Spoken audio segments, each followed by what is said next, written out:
বক্তব্য নিয়ে আসছেন বুড়িচং উপজেলা ছাত্র দলের সিনিয়র যুগ্ম আহ্বায়ক বাক্সিমল ইউনিয়ন ছাত্র দলের সাবেক সাংগঠনিক সম্পাদক জনাব জালাল খান।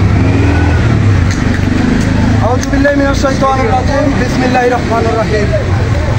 সংগ্রামী ছাত্র জনতা ভাইরা, শ্রমিক, কৃষক, মেহনতি এবং আমার জাতীয়তাবাদী দলের ভাইরা, সবাইকে ধন্যবাদ জ্ঞাপন করছি।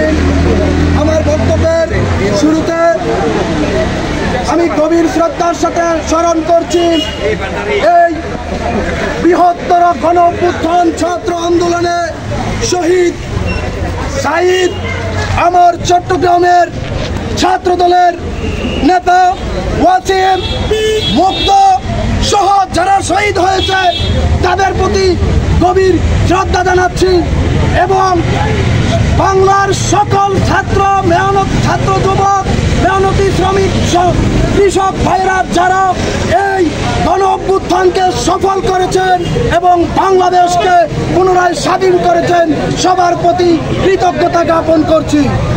সংগ্রামী সাথী ও বন্ধুরা, আজকে দুঃখ ভারাক্রান্ত মন নিয়ে এখানে দাঁড়িয়েছি, আজকে বিজয় মিছিল করতেছি, কিন্তু মনে অনেক দুঃখ আমার যে সকল ভাইরা শহীদ হয়েছে। আমি আর বক্তব্য এই দুঃখ ভরা মন নিয়ে বিজয়ের মিছিল চলে না।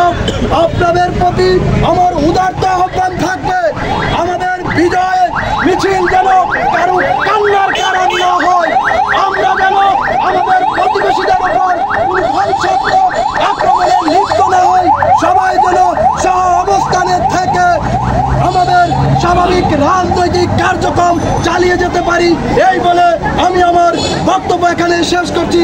বাংলাদেশ জাতীয়তাবাদী দল জিন্দাবাদ। দেশ নেত্রী বেগম খালেদা জিয়া জিন্দাবাদ। আগামীর রাষ্ট্রনায়ক তারুণ্যের অহংকার জনাব তারেক রহমান জিন্দাবাদ। সবাইকে ধন্যবাদ।